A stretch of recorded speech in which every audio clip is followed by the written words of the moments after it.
you can't sit, and as Jack Bogle said, and do nothing and endure it, then you shouldn't be following the simple path to wealth, and you probably shouldn't be investing in stocks at all, because stocks are always going to be volatile. You're always going to be facing the possibility of turmoil like we're experiencing at this moment. Hey, journeyers. Welcome to the Journey to Launch podcast. I have today J.L. Collins, who is known as the Godfather of the Financial Independence movement and community. In fact, he's been on the podcast twice already, on episode 141 and 346. I'll link those in the show notes, where we discuss a bit of his background and his very popular blog and book, The Simple Path to Wealth, which, by the way, that book has sold millions of copies across 20 languages. He's also the author of Pathfinders and How I Lost Money in Real Estate Before It Was Fashionable.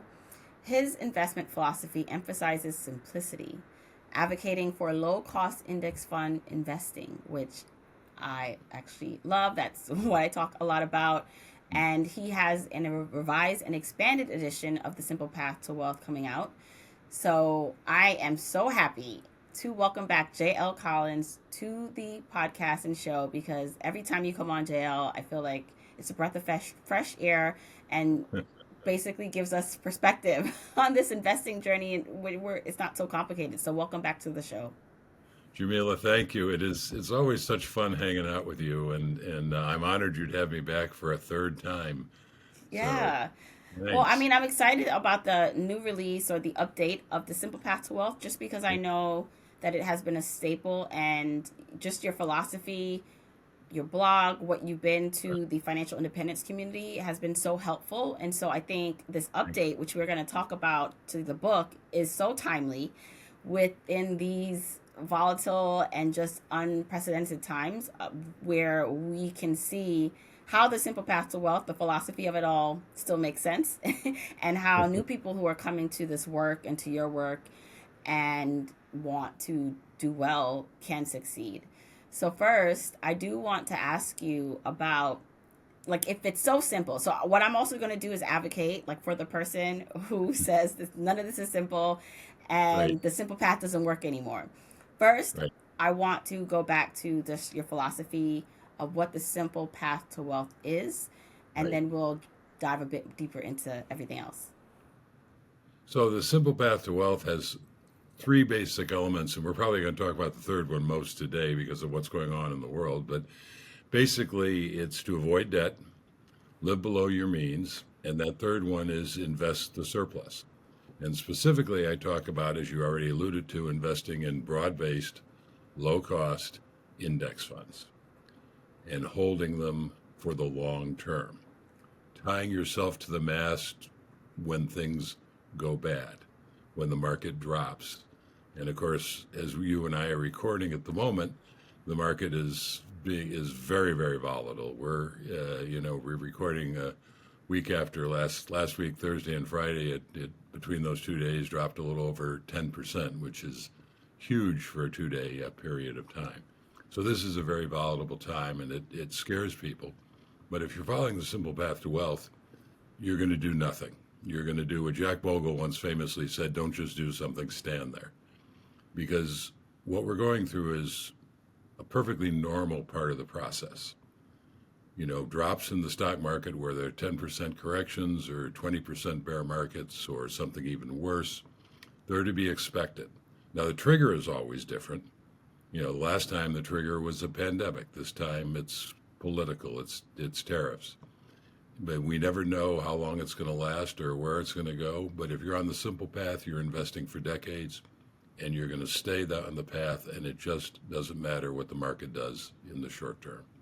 And just to make sure everyone's on the same page, I like to educate. If this is the first time people are hearing about index funds, can you please define what index funds are and how they are beneficial?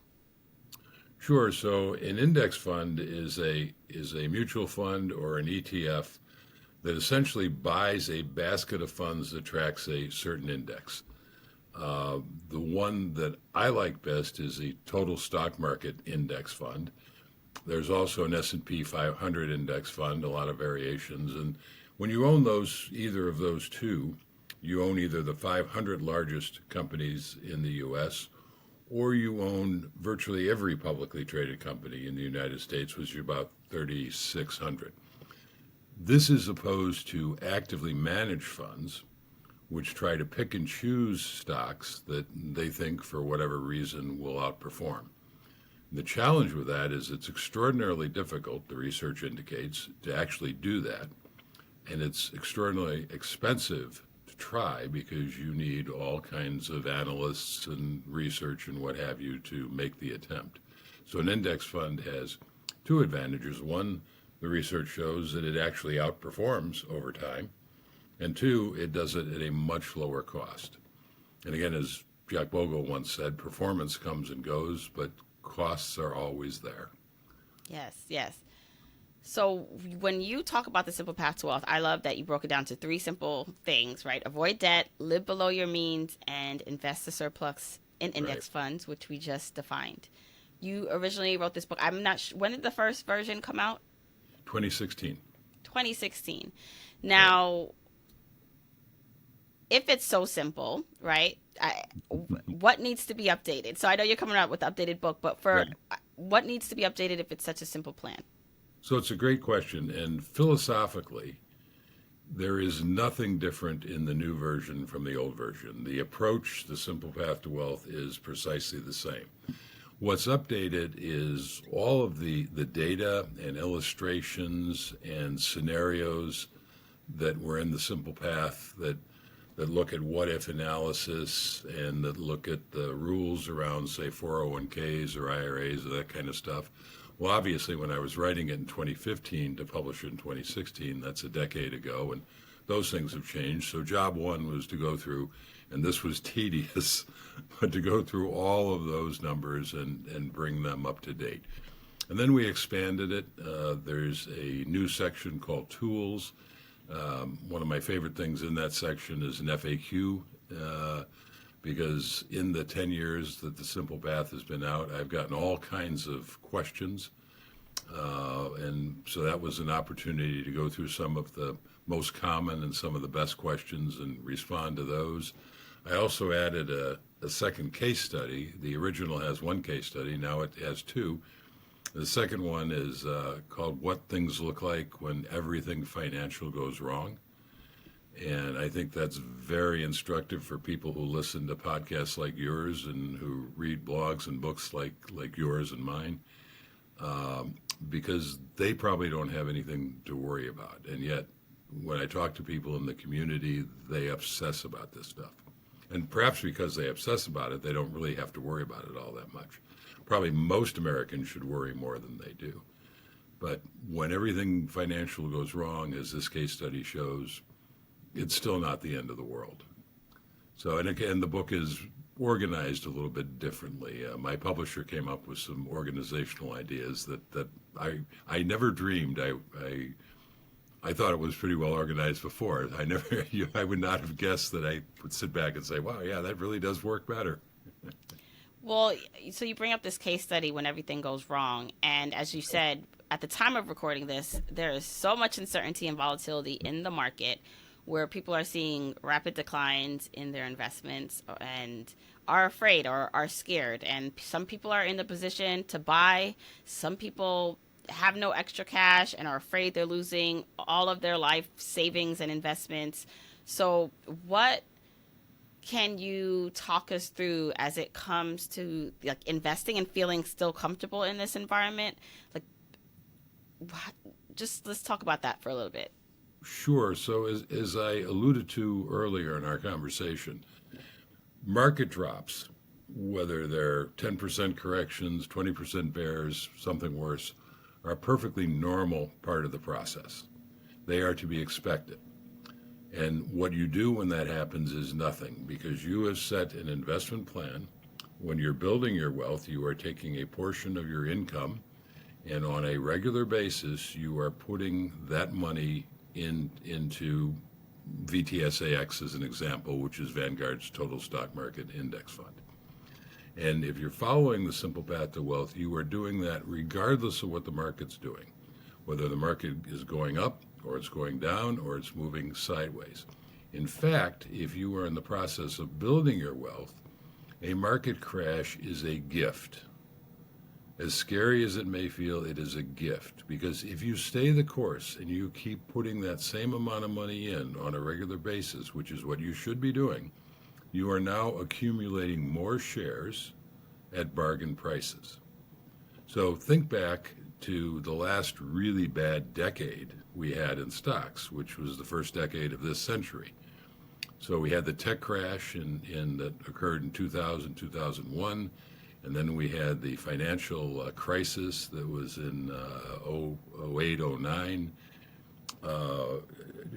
Two horrific. I think in the tech crash, the market dropped 49%. In the financial crisis, it was 56%. Over that decade, the market returned about 2% per year, which is minuscule. Inflation, it actually returned slightly negative. I think it was 1.6 or something like that. So that was a pretty bad decade. And most people, the conventional wisdom would say, boy, I wish I'd known that at the beginning, and then I just would have avoided that decade. Well, first of all, there's no way to know that. But more importantly, if you avoided that decade, if you avoided buying shares in that decade, you would have avoided buying a huge buying opportunity. If you were following the simple path to wealth, you would have been accumulating shares in something like VTSAX that would have turned out to be absolute bargain prices. And even now with this scary time, you would still be far, far, far further ahead than if you had not done that. So I have no idea what the market's going to do from here. Nobody does, especially not the people on TV telling you that they do. It could, like in COVID, when COVID crashed, it turned around in 6 weeks. Nobody, including me, predicted that. It could have gone on for years. I don't know where this is going. It's about down 20% as we're talking. Is it going to get worse? Is it going to turn around and go back? I just don't know. And nobody does, and that's kind of the point. So it shouldn't, regardless of what it does, if you're following the simple path to wealth, it won't matter for you. Because the stock market, through all of these travails, always turns around eventually and goes up. And you look at that, there's a really good chart in the simple path to wealth that illustrates that going back 100 years. And it's instructive to look at it, and I think it bleeds a lot of fear out of any given situation. And what about, so if you're in the asset accumulation phase, meaning you are building up your assets, you are putting that extra money into your investments, this again feels like a great opportunity if you have the cash to do so. So this is assuming people are already investing consistently and have the income to pay for the expenses and then invest. Mm-hmm. What about those who are closer to the retirement age or who are looking at financial independence as the end goal in a couple years? How should they be thinking about this? Should they, even with just index investing? So sure. I know that if you have a long time horizon, just, put your money in there and let it go. But as you get closer to retirement age or the financial independence point that you can pull the trigger and exit the workforce, sure. How does someone look at their investments and index funds at this point and what's happening and not be scared? Yeah, so the way I think about it is you have sort of two phases in your investment life, right? Your accumulation phase, and then when you're living on your portfolio, right? Your preservation phase. So during the accumulation years, you were working, you're earning money. If you've organized your life properly, you're living on less than you earn, and you're investing that difference.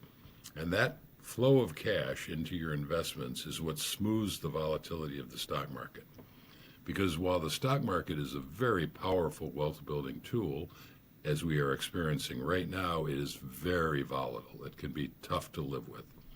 But putting that money in, that earned money in, is what smooths it out. It allows you to buy those shares on sale, as we already discussed. Now, when you get to the point where you're living on the portfolio, as you were just asking about, that's when you want to add some bonds to your portfolio as ballast, because you are no longer going to have that income cash flow to do that for you. So now you have bonds, and you have to decide what your allocation is going to be. I'm pretty aggressive, so personally mine is 80-20, 80% stocks, 20% bonds. Somebody less aggressive might be 60-40. But then when the stock market drops, the percentage, let's say you've chosen 60-40, the percentage of stocks begins to drop because the value is lower and the percentage of bonds begins to rise. Then you have that bond money that you can shift over into stocks to bring that balance back, and now you are again buying those stock shares on sale. This, by the way, is a very difficult thing to do because your bonds are probably going to be rising in value, and you're going to have to sell them to buy the thing that's declining in value, right? So it takes a certain amount of discipline, but that's how you do it. And the other thing that is, if you're living on the portfolio, you're going to be living on your dividends from your stocks. It's about 1.25% for VTSAX at the moment. The bond fund I recommend is VBTLX, Total Bond Market Index Fund. That's paying out about 3.5%. So the first thing you do is take those dividends and that interest, and then you'd be selling a few shares to make up the difference to what you need to live on, especially if you're looking at something like the 4% rule. But it's important to remember that even if you're selling shares in a down market, you're not selling your whole holding. You're not selling your whole portfolio. You're selling maybe 2% of it during the course of the year.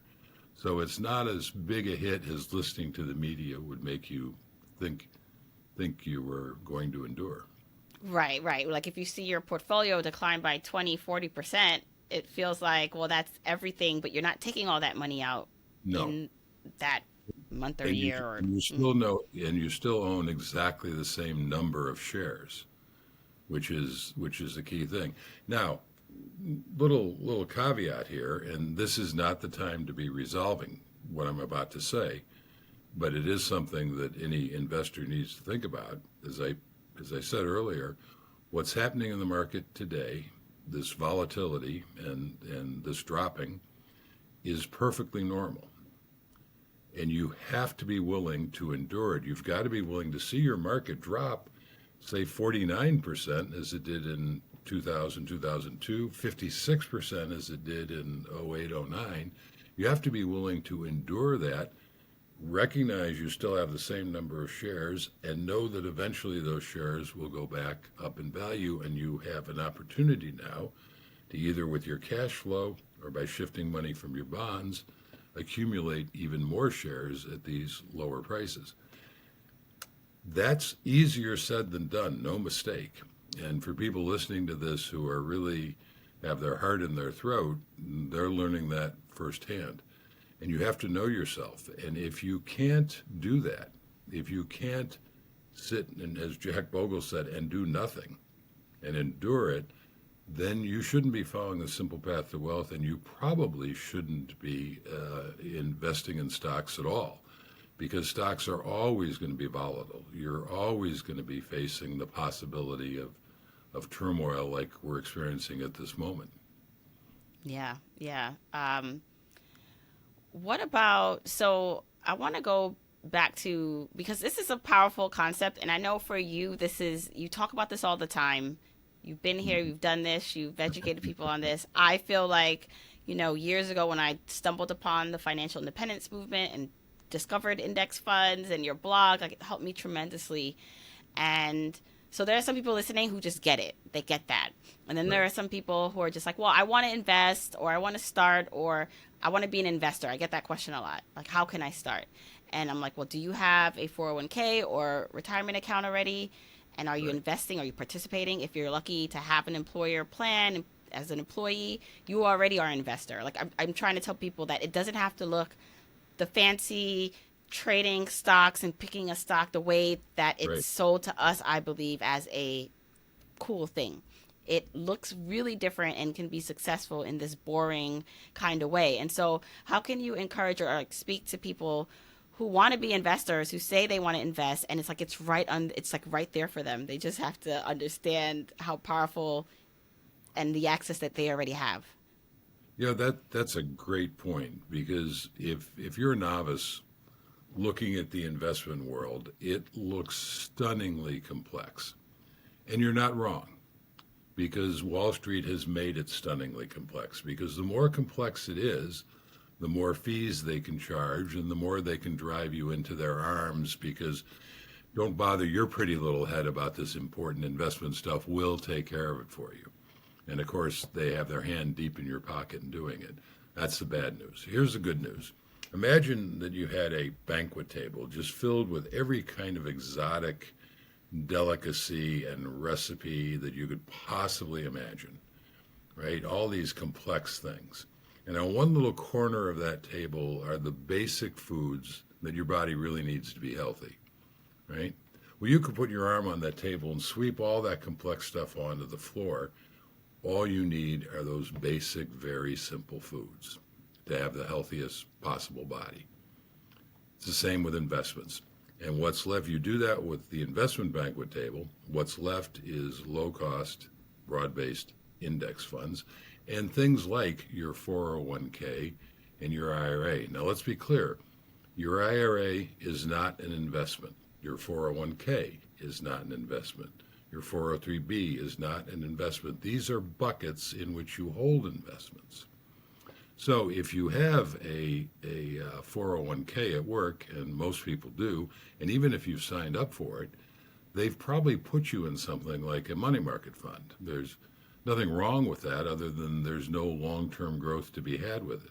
So the first thing you're going to want to do is if you have a 401k, if you don't have a 401k, sign up for it. If you already have one, take a look at where your money is going and make sure that it's where you want it to go. And the easiest way, by the way, to find the low-cost index funds are to look at that list that you'll have from your 401k provider of all the investments that you can choose from. Run your finger down the expense ratio column, the ERs, and look for the lowest possible number because that will tell you where the index funds are. And as you talk about just how complex the industry makes everything feel, and sometimes it just is, right? Like there are all these new forms and types of investments like crypto, which is not as new anymore, but still something people ask me about in terms of, oh, well, how can I get started in that? Or is that the next step? And when I try to tell them about investing in their retirement accounts, it's usually like, oh, but like that is not money that I can have now. People really want to enjoy their money now, ultimately. And so talking to this idea of investing in retirement accounts that people feel like they can't use anytime soon, like why should they do that? And then moving to the more complicated things that they feel like they can gain value quicker. They can catch up for lost time because a lot of people are starting late. And so they don't want the slow, simple path. They want like the prospect of making money faster, not in retirement accounts that they can't touch in 20 years. And so I feel like making people know how important it is in the simple, boring retirement accounts and tax advantage accounts, like that is, I believe, like what I'm trying to like explain to people that sometimes I don't think they get. Some people get it, some people don't. Yeah, so it's hard, and I mean I understand that impulse. I would love to have bought crypto when it was $1 a coin, or when Bitcoin was $1 a coin, and I'd be a billionaire now. I mean those are wonderful stories, and there are probably some people who actually did that and actually have held it until it was worth, what is it, $80,000 a coin or something now. I mean, who wouldn't want that? But what you have to understand is it's kind of like winning the lottery. The odds of, you're not going to buy crypto today and have it blow up from 1 to 80,000, that's just not going to happen when it's already trading at 80,000. So you have to find, if you want that, you have to find the next thing. And the problem is that at any given moment, there's a whole range of next things, most of which flame out. So your odds of picking the correct next thing are slim to none. So if that news isn't bad enough, here's news to make it even worse. Let's suppose that you were lucky enough to have found crypto in those early stages, or you're lucky enough to find whatever the next thing that is out there today is going to be. You are the one who is lucky enough to do that. And it blows up, and suddenly, like Jed Clampett and the Beverly Hillbillies, you've struck black gold, and you're a millionaire. Well, the odds are you're gonna think that you have the magic touch, and you're going to keep looking for the next thing, and you are probably going to give that money back. This is how casinos rope people in, right? Casinos actually pay out something like 95%, which is huge, because they want people winning. And the reason they want people winning is that nobody's going to gamble if they don't see anybody else in the casino winning, right? What they know is that even if you win, you will continue playing, and ultimately you will give it all back, with very, very rare exceptions. And it's the same thing with anything that delivers you money quickly, is you're very likely to give it back. And that's the danger. So if you're committed to that approach, I can't help you. I can only help you become wealthy over time.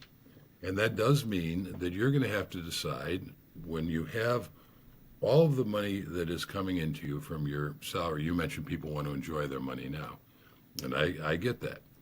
But everybody has a finite amount of money. And so when you're deciding, do I want to buy a Chevrolet or do I want to buy a Cadillac, right? Oh, gee, the Cadillac would be really nice, but if I bought the Chevrolet, I'd have a whole bunch of extra money that I could go buy something else with, right?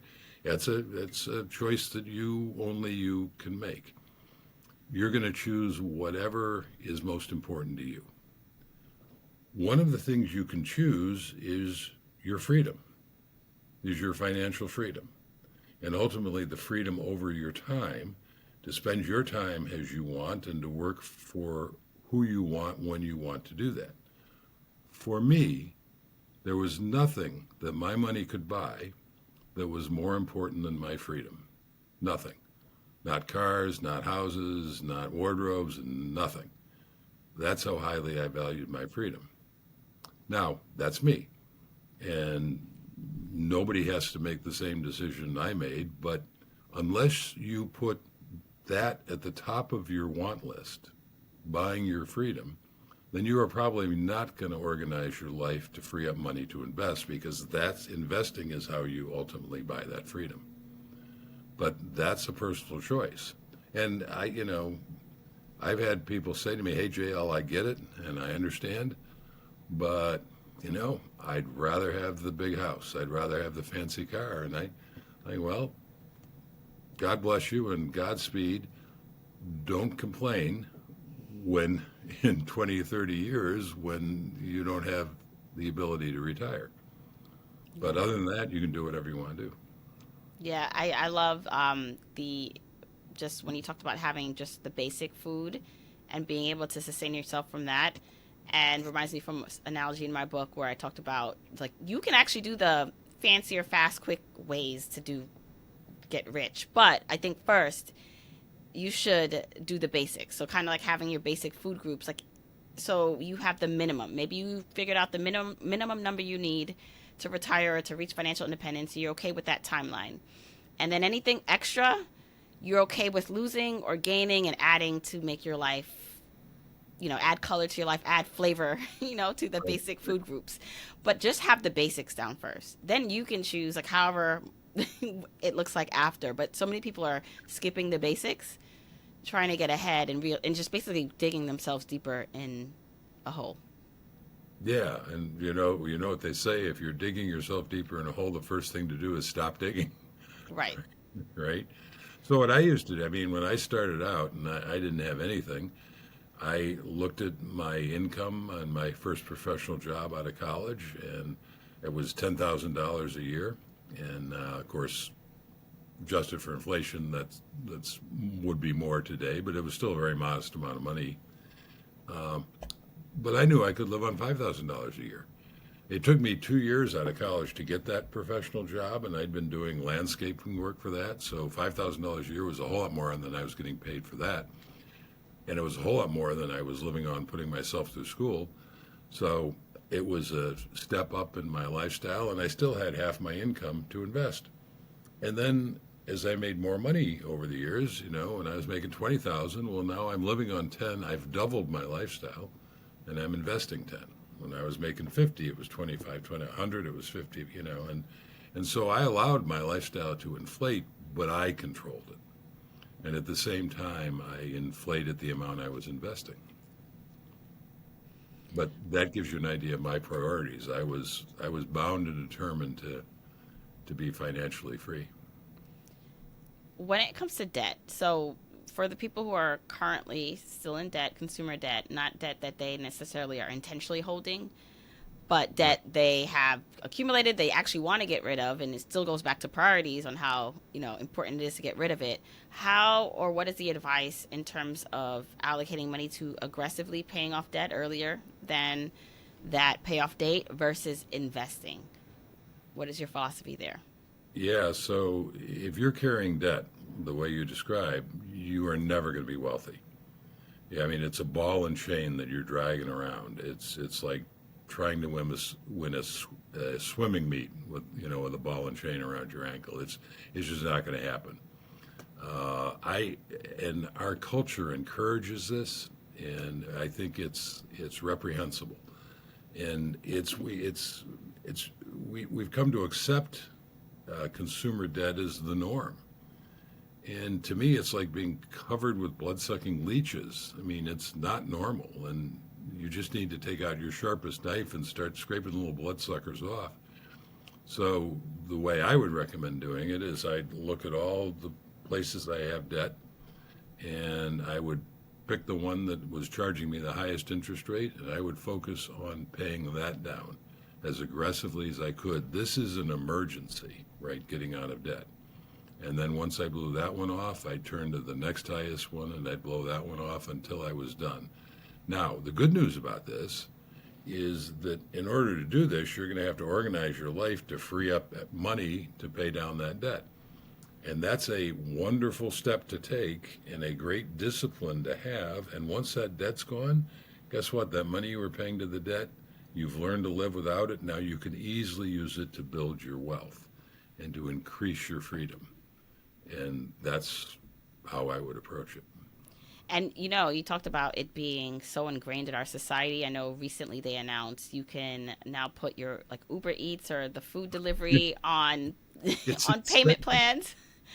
It's insane. And I know there were like a lot of jokes and memes about it, but I'm just like, oh my gosh, like everything. And again, this is, I understand that, there is a segment of people who are struggling with income and being able to pay expenses and need to put things on credit cards. But there is also a large segment that doesn't, and it's a discipline and mindset and habits issue, in my opinion, in terms and this idea of deprivation, or I call it sustained, you know, not sustained deprivation because that doesn't feel good, but your gratification that you're insisting on having now, being able to sustain that and put that off and realize the benefit of putting that off. You're receiving it now, even though it feels like it's a goal a year, 2, 5, 10 years down the road.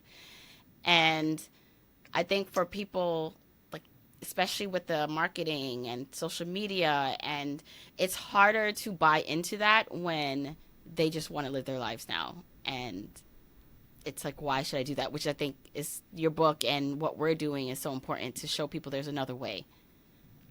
Yeah, so it is,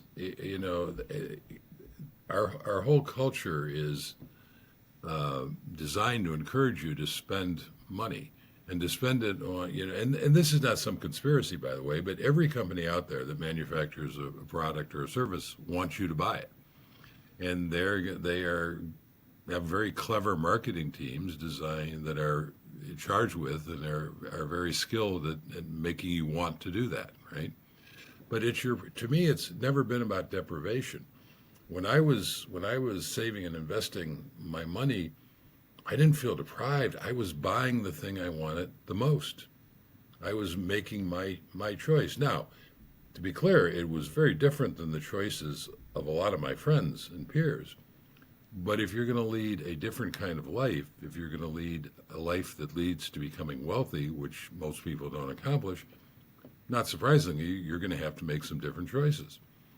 But again, it comes down to not living your life fully versus deprivation. To me, it comes down to what do you really want your money to buy for you? And only you can make that choice. I mean, Jamila, you and I could never say to anybody, you're making the wrong choice.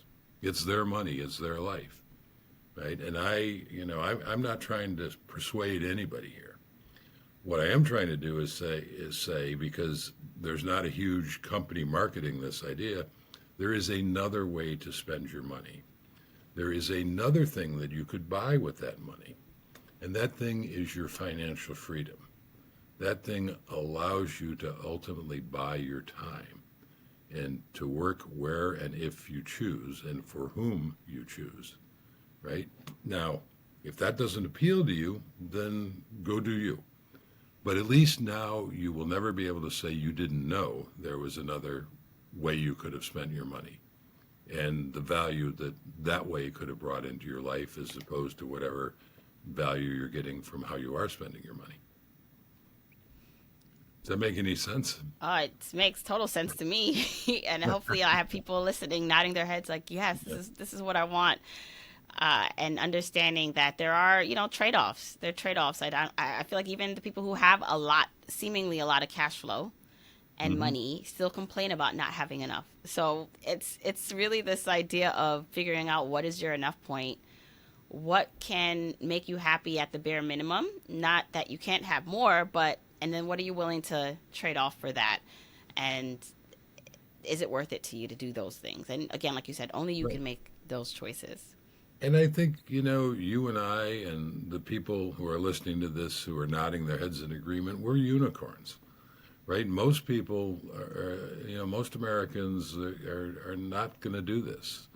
And I think that's a shame because I think their life would be considerably better if they did. But I think that's also the reality. This is what we're doing here, Jamila, is a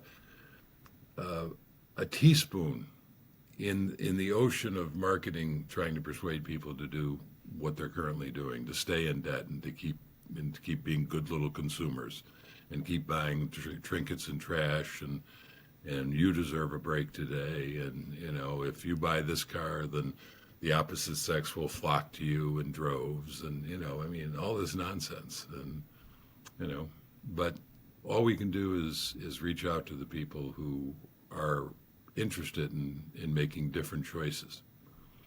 Speaking of choices and building assets, because ultimately you need to build like cash flow. You need to convert your cash flow into building assets so that you can reach financial independence and retire and live off of that income. One of the things that you talk about is, and just you discussed in the book, I saw that, I actually, when I got the PDF, I scrolled to that because I'm having a question personally about that in my life, is financial advisors or people helping you with your money and the cost of that. Right. I want us to spend a little bit of time here talking about, the different types of financial. So this is educating to the audience on the different types of financial advisors and planners. So there are people who are investing on your behalf, right?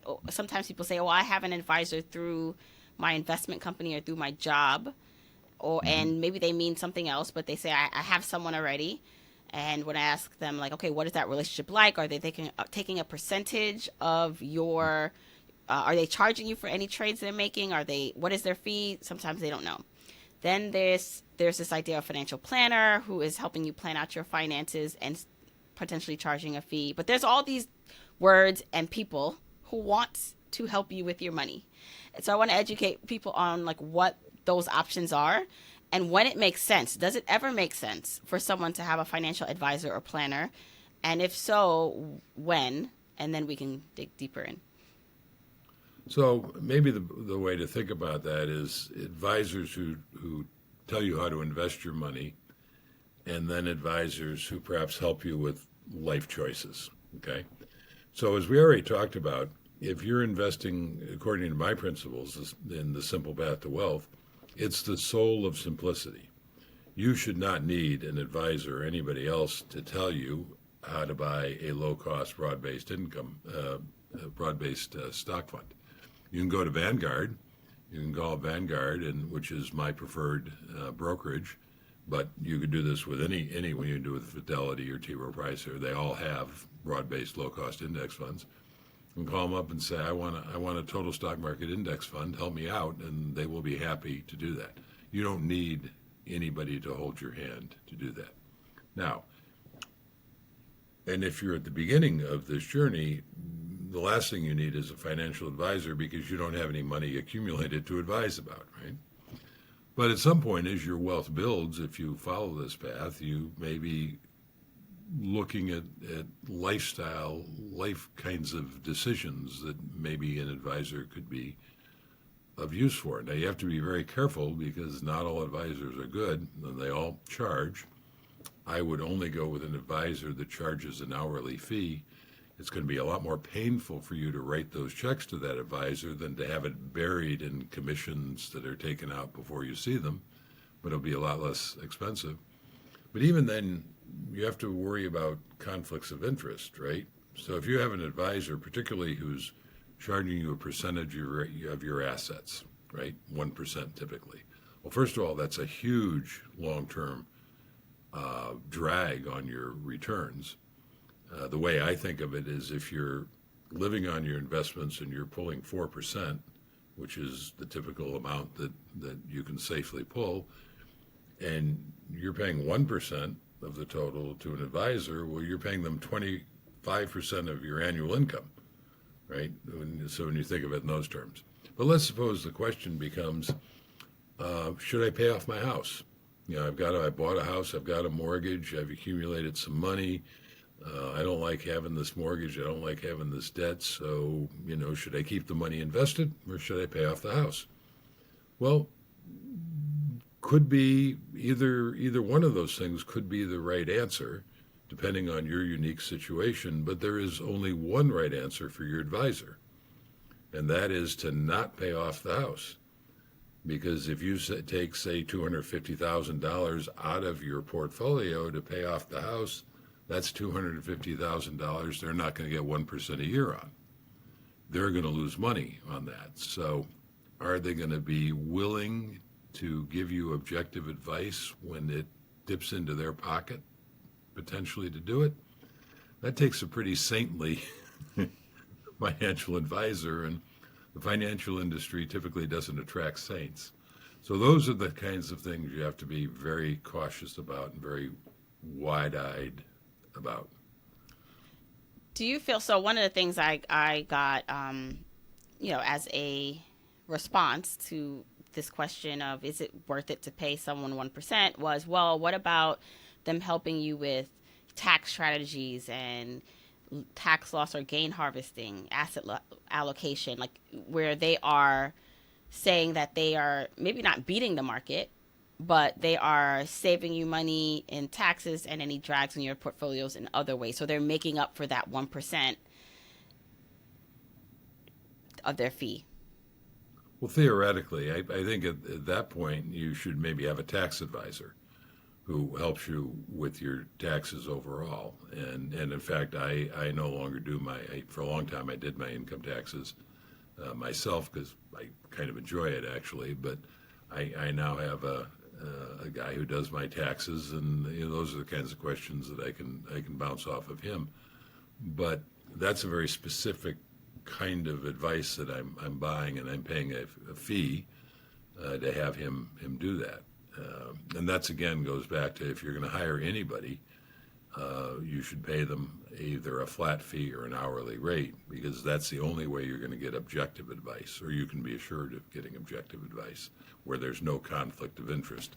If they're getting paid on commissions of what you buy and sell, well, there's a conflict of interest because they're going to want you to trade as often as possible. That's rarely works out to your advantage. If it's a percent of your total assets, well, then if you're looking for advice that might take some of those assets off the table, like the paying off the mortgage illustration, that's a conflict. So it's, seek advice carefully and from specific people about specific things. Yeah, and one of the questions people typically have, even I have, is finding qualified and verified people that you can go to these questions or ask these questions to. What is your advice on finding that? I know obviously talking to other people who are doing this and seeing if you can get referrals is one way, but have you found like a kind of a trusted resource or referral system that you recommend? I have not, and it's very, very difficult. In fact, I'm kind of the opinion that by the time you've educated yourself in these things well enough to choose an advisor, you probably know enough that you don't need one. And it's one of the things that I've heard advisors say is, well, the great value that we bring to our clients is that in times of turmoil, as we've already discussed, like right now, we keep them from panicking. We help them stay the course. We make sure they don't do silly things in a moment of panic they'll regret later. And that's great. That sounds wonderful. That would truly be a valuable service. But in the economic crisis of 08, 09, statistically, advisors panicked and sold at a greater percentage than the average investor. So the advisors were more likely to do the wrong thing than the average investor. So now you've got to find the advisor who doesn't panic themselves in that circumstance. So that's one of the reasons I'm not a huge fan. I'm sure there are lots of wonderful advisors out there. I think I've never used one, but I think I've met a couple because they follow my work and they reach out to me, and sometimes they argue with me. But it's tough. It's tough, and I don't think there's any reliable source. Recommendations from friends and family. One of the most common things I'll hear from people is say, "Oh, I use Old Charlie, and Mom and Dad use Old Charlie."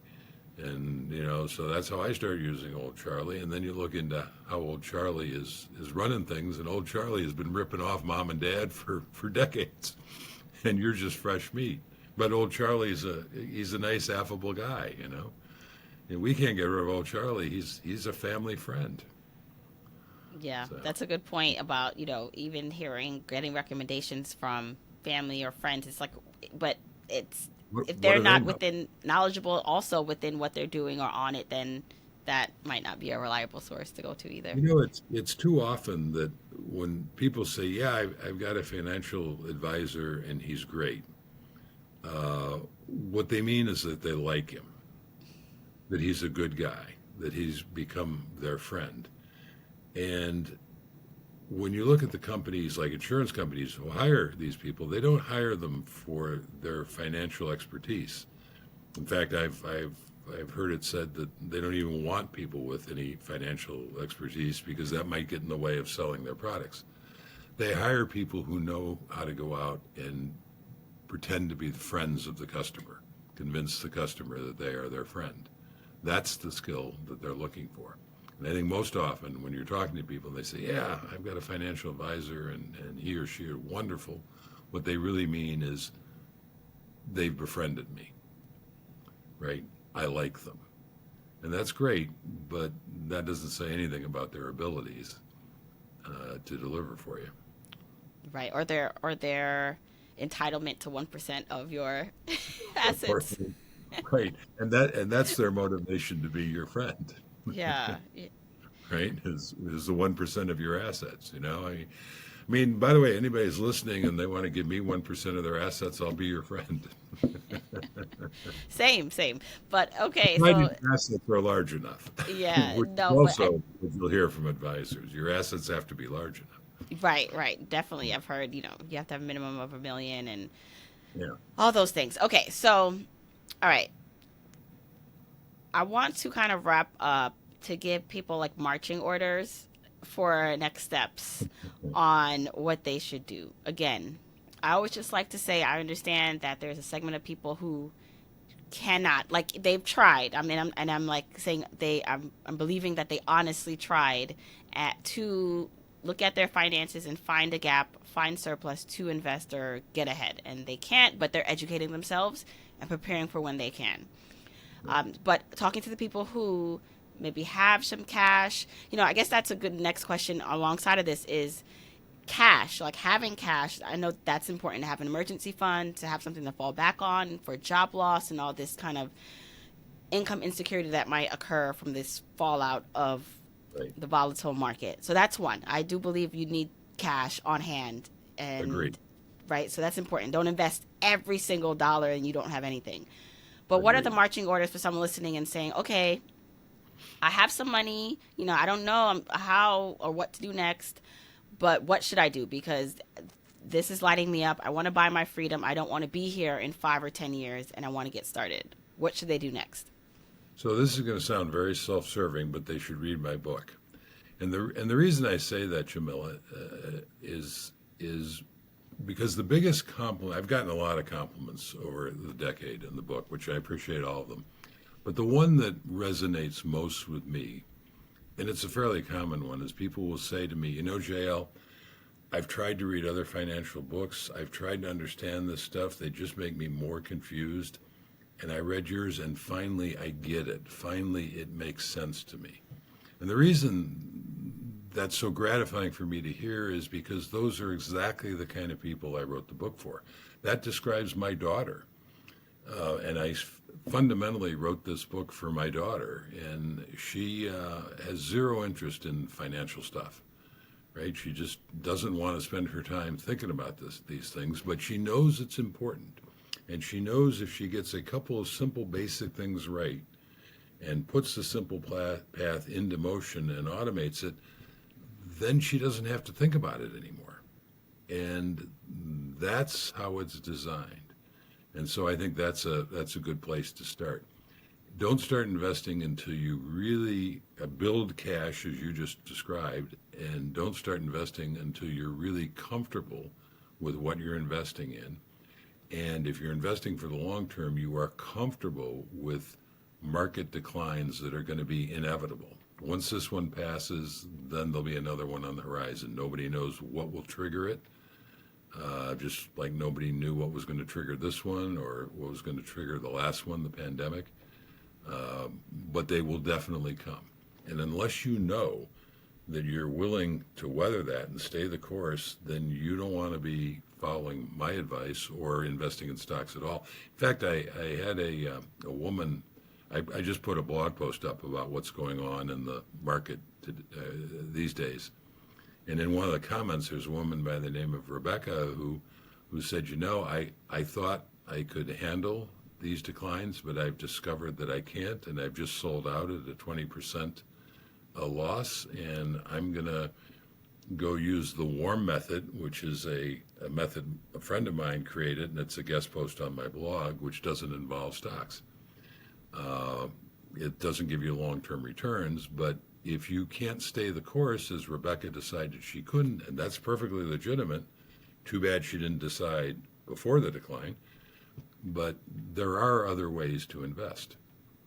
Right. And I mean I would just wholeheartedly agree with someone picking up your book as a starting point and reading your blog, because I know that's helped me tremendously to get comfortable and to understand the possibilities for myself. And I just want to reiterate that this idea, like the simple path to wealth and investing over the long term, what I had to understand, what I didn't understand when I was in my early 20s starting to work and didn't want to invest in my 401k, and what I understand now because of this life that I'm living. And I always have to tell people I am not financially independent. I'm at my stage 4 of my 5 journey levels to reach financial independence, but yet here I am, like I have this flexibility and freedom in my life. I still need money because there's some things I Right. just want to spend money on, but when you are doing these methods, when you are investing in your retirement accounts, it actually gives you a benefit for today, because having the retirement account, having the investment account built up the way I did, allowed me to take more risks and do the things that I'm doing now. I have a security blanket or a pad to fall on. I know that mentally and emotionally to take and do the risk and just kind of go out on my own the way I have. And so just wanted to really reiterate that to people who find or feel like it's just a far off benefit. I do feel like that benefit actually happens at the same time currently as it does in the future. I could not agree more, and an incredibly important point you just made because, it's not like you start this path and then years later suddenly you have freedom. Every step you take, it's like going to the gym, right?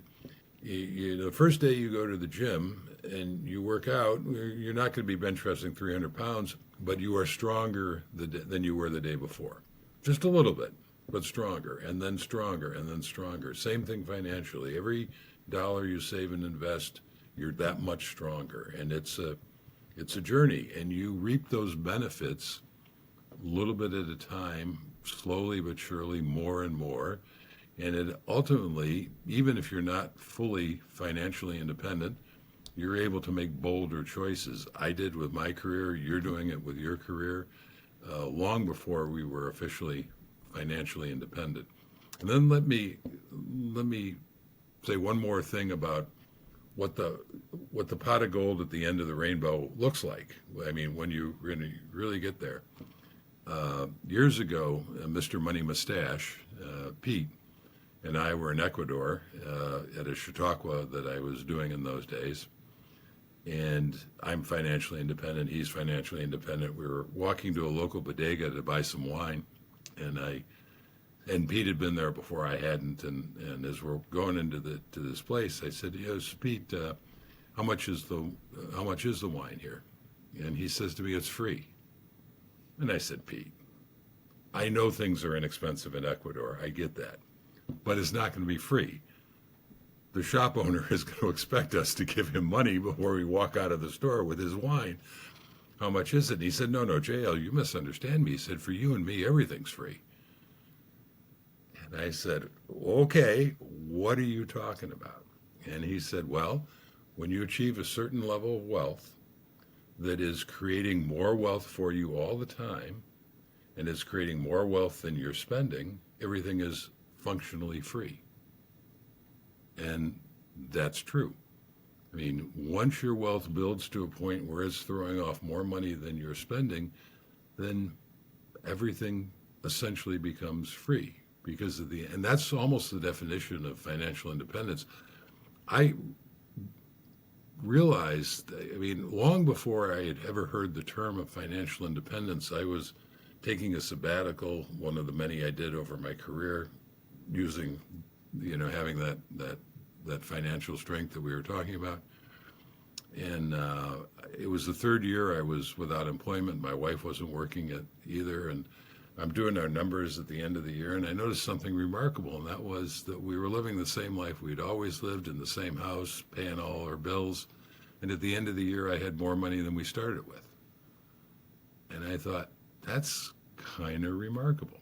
I didn't make this connection that Pete shared with me, but essentially at that point, everything we'd spent that year was free because at the end of the year, we had more money than we started with. To me, that's much more valuable than cars or houses or wardrobes but that's me. Maybe it doesn't appeal to everybody. Yeah, but I know freedom does. So it's that choice you have to make. So, Yep. JL, please tell me and tell everyone where they can find the updated version of the book, when it will be out, and all the things, and how to follow your blog. So the blog let me start there, is jlcollinsnh.com. And that's probably where you can go to find all these things as they come out. Uh, the book, the new version of the book, will be out on May 20th, and at that point, it'll be available on Amazon. It should be available in bookstores. It should be pretty easy to find if you want to find it. And if you go to the blog, there'll be links that allow you to find it. Also, in doing this new edition of the book, I now have a publisher. I self-published it originally, and through the publisher, they're creating a newsletter that people can sign up for, and that will also be announced on the blog. So if people want to stay in touch with in that fashion, that'll be available. And then you can find me on X and Facebook, and those are the only two social media I've allowed myself to get enmeshed in. Good for you. Well, I'm going to link all that in the show notes. And I do believe, even if this comes out a little bit before the 20th, we'll see May 20th, that it'll be available for pre order. So, Yes, that should be. right. So I will link all of this in the episode show notes so everyone can get the version of the book if they don't have it yet and follow your work. So thank you so much, JL, for coming back on the show. I appreciate you so much, Jamila. Thank you so much for having me back.